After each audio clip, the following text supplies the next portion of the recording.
दोस्तों, आज मैं आपको वह जानकारी सुनाने जा रहा हूं जो ना कोई अंतर्राष्ट्रीय मीडिया आपको दिखा रहा है, ना कोई विदेशी थिंक टैंक खुलकर बोल रहा है और ना ही वो लोग जो पिछले 5 साल से लगातार यह प्रोपेगेंडा चला रहे थे कि भारत आर्थिक रूप से घुटनों पर आ जाएगा। ये कहानी है उस भारत की जिसने चुपचाप बिना शोर मचाए दुनिया के सबसे बड़े बड़े आर्थिक हमलों को ना सिर्फ झेला बल्कि उन्हें अपने हथियार में बदल दिया और आज पूरी दुनिया के एक्सपर्ट्स के मुंह पर ताला लगा दिया है। लेकिन दोस्तों, वीडियो में आगे बढ़ने से पहले एक बात बताइए, जब हम भारत की इस गौरवशाली जीत की बात कर रहे हैं, जब हम अपने देश का झंडा बुलंद कर रहे हैं, तो आप लाइक, सब्सक्राइब और कमेंट में भारत माता की जय लिखने में क्यों हिचकते हैं? हम देख रहे हैं मनोरंजन वाली वीडियोस पर तो आप लाइक्स की बौछार कर देते हैं, लेकिन भारत की शान की बात आने पर जोश क्यों ठंडा पड़ जाता है? चलिए आज एक वादा करें, सबसे पहले इस वीडियो को लाइक करें, चैनल को सब्सक्राइब करें और कमेंट में भारत माता की जय लिखकर देशभक्ति का जज्बा दिखाएं। तो अभी लाइक करें, सब्सक्राइब करें और भारत माता की जय का नारा बुलंद रखें। बात शुरू करते हैं दिसंबर 2024 से। डोनाल्ड ट्रंप दोबारा अमेरिका के राष्ट्रपति बने और उनका पहला बड़ा आर्थिक वार भारत पर हुआ।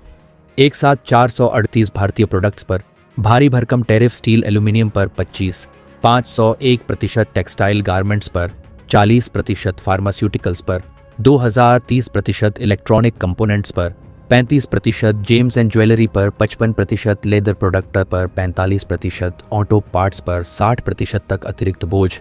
अमेरिकी कॉमर्स डिपार्टमेंट ने खुलकर कहा था कि यह टैरिफ भारत को सबक सिखाने के लिए है। वॉल स्ट्रीट जर्नल ने लिखा, यह भारत की जीडीपी ग्रोथ से 1.5 से 2% तक काट सकता है। ब्लूमबर्ग ने रिपोर्ट छापी, अमेरिका को होने वाला भारतीय निर्यात अगले 24 महीनों में $32 बिलियन तक गिर जाएगा। मॉर्गन स्टैनली ने तो सीधा अनुमान लगाया कि भारत की ग्रोथ 5.4% से नीचे चली जाएगी। IMF ने अपना बुरी कारवार है परगामहर में बनाया फॉरकास्ट घटाकर 5.9% कर दिया। पाकिस्तान की मीडिया तो जश्न मना रही थी। चीन की ग्लोबल टाइम्स ने लिखा, भारत का मैन्युफैक्चरिंग सपना मर चुका है। यहाँ तक कि कुछ भारतीय लिबरल एक्सपर्ट्स भी टीवी पर बैठकर कह रहे थे कि अब तो मुश्किल समय आने वाला है। फिर आया 2025। जनवरी से अक्टूबर तक के जो आधिकारिक आंकड़े आए उन्होंने पूरी दुनिया को स्तब्ध कर दिया। भारत की जीडीपी ग्रोथ 8.7% तक पहुंच गई, वो भी तब जब अमेरिका खुद 1.8%, चीन 4.6%, जापान 0.9%, जर्मनी -0.3% और ब्रिटेन 1.1% पर सांस ले रहा था। निर्यात में गिरावट की जगह 21.4% का जबरदस्त उछाल। विदेशी मुद्रा भंडार 728 बिलियन के पार, ससेक्स 94,000 के ऊपर, निफ्टी 28,500 पार। भारतीय स्टॉक मार्केट का कुल वैल्यूएशन 5.8 ट्रिलियन को छू गया। दुनिया का चौथा सबसे बड़ा स्टॉक मार्केट यूनिकॉर्न्स की संख्या 135 के पार। और सबसे बड़ी बात, पहली बार भारत ने चीन को परचेसिंग पावर पैरिटी के मामले में पीछे छोड़ दिया। अब भारत दुनिया की नंबर 1 इकोनॉमी है पीपीपी टर्म्स में। तो सवाल यह है कि यह चमत्कार कैसे हुआ? मैं आपको आज वो 15 ठोस रियल टाइम कारण बताने जा रहा हूं जो दुनिया के किसी भी थिंक टैंक की रिपोर्ट में आपको नहीं मिलेंगे।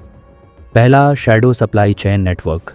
2018 से ही भारत ने Vietnam, Indonesia, Thailand, Bangladesh, Mexico, Morocco और मिस्र के साथ secret friend shoring deal sign की थी। आज जो प्रोडक्ट अमेरिका में मेड इन वियतनाम या मेड इन मेक्सिको का लेबल लगाकर पहुंचता है, उसमें औसतन 45% कंपोनेंट्स भारत से आते हैं। अमेरिका को लगता है वो चीन से बच रहा है, लेकिन असल में वो भारत की जेब भर रहा है। दूसरा, रूस टेल मास्टर स्ट्रोक। जब पूरा पश्चिम रूस पर सैंक्शंस लगा रहा था, भारत ने ना सिर्फ 40% डिस्काउंट पर क्रूड खरीदा, बल्कि उसे रिफाइन करके डीजल, पेट्रोल, एविएशन फ्यूल और नाफ्ता बनाकर यूरोप, ऑस्ट्रेलिया और दक्षिण कोरिया को बेच दिया। 2025 में भारत दुनिया का दूसरा सबसे बड़ा रिफाइंड पेट्रोलियम प्रोडक्ट्स एक्सपोर्टर बन गया। सिर्फ अक्टूबर 2025 में ही भारत ने 1.8 million barrel per day export किया। तीसरा, रुपया ट्रेड रिवॉल्यूशन। आज 38 देश भारत के साथ भारतीय रुपए में व्यापार कर रहे हैं। रूस, Iran, UAE, Saudi Arab, Qatar, Malaysia, Singapore, Thailand, Indonesia, Mauritius, Sri Lanka, Bangladesh, Nepal, Bhutan, Myanmar, Kenya, Tanzania, Mozambique, Uganda, Namibia. अब डॉलर की ज़रूरत ही नहीं पड़ती। अमेरिका टैरिफ लगाए या ना लगाए, भारत को कोई फर्क नहीं पड़ता। चौथा, सेमीकंडक्टर साइलेंट टेकओवर। गुजरात में माइक्रोन का बायस 500 करोड़ का प्लांट, असम में टाटा पावर चिप का 91,000 करोड़ का प्रोजेक्ट, कर्नाटक में नए फैब सेंटर, उत्तर प्रदेश में प्रस्तावित सेमीकंडक्टर सिटी, ताइवान की TSMC, कोरिया की सैमसंग और अमेरिका की ग्लोबल फाउंड्रीज सब भारत में बिलियंस लगा चुके हैं। 2028 तक भारत दुनिया का तीसरा सबसे बड़ा चिप मैन्युफैक्चरिंग हब बनेगा। पांचवा, डिफेंस एक्सपोर्ट धमाका। 2014 में भारत का डिफेंस एक्सपोर्ट था सिर्फ 900 करोड़। 2025 में ये 28,000 करोड़ के पार पहुंच गया। BrahMos, Akash, Pinaka, Tejas, Dhruv helicopter, advance two anti tank guided missiles अब 18 देश खरीद रहे हैं। आर्मेनिया, फिलीपींस, वियतनाम, मिस्र, सऊदी अरब, अर्जेंटीना, ब्राज़ील तक लाइन में है। छठा, डिजिटल पब्लिक इंफ्रास्ट्रक्चर। UPI ने 2025 में 20 बिलियन मंथली ट्रांजैक्शंस का आंकड़ा पार कर लिया।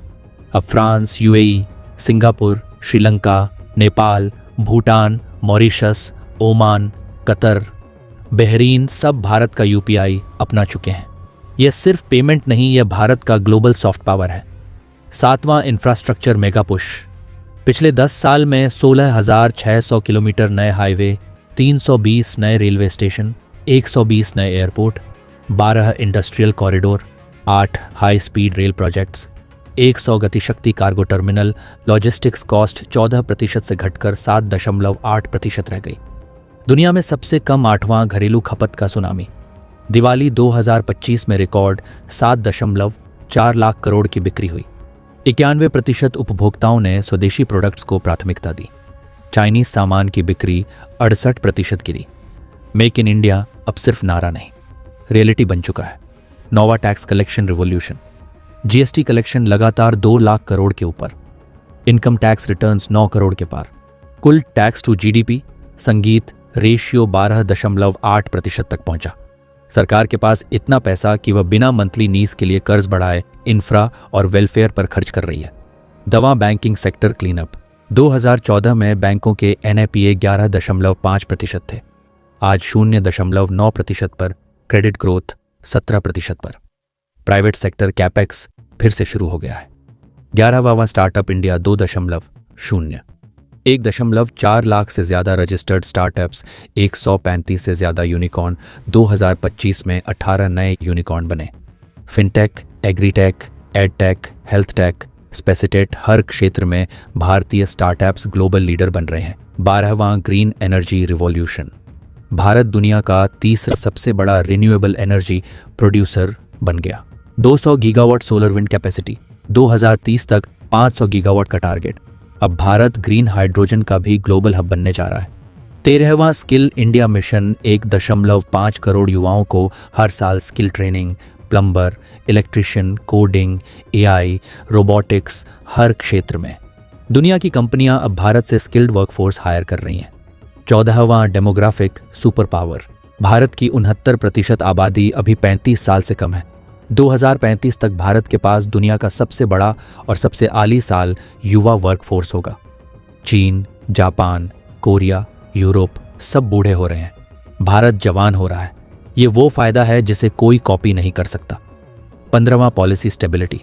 पिछले 11 साल से एक ही सरकार, एक ही विज, एक ही दिशा, दुनिया के निवेशक अब भारत को सबसे भरोसेमंद डेस्टिनेशन मान रहे हैं। और अब सबसे खतरनाक बात जो दुनिया को रातों की नींद उड़ा रही है, भारत ने अगले 5 साल के लिए एक सीक्रेट इकोनॉमिक वॉर रूम बना रखा है जिसमें सिर्फ 12 लोग हैं। इन 12 लोगों ने मिलकर 2030 तक के लिए ऐसा ब्लूप्रिंट तैयार किया है कि अगर वह प्लान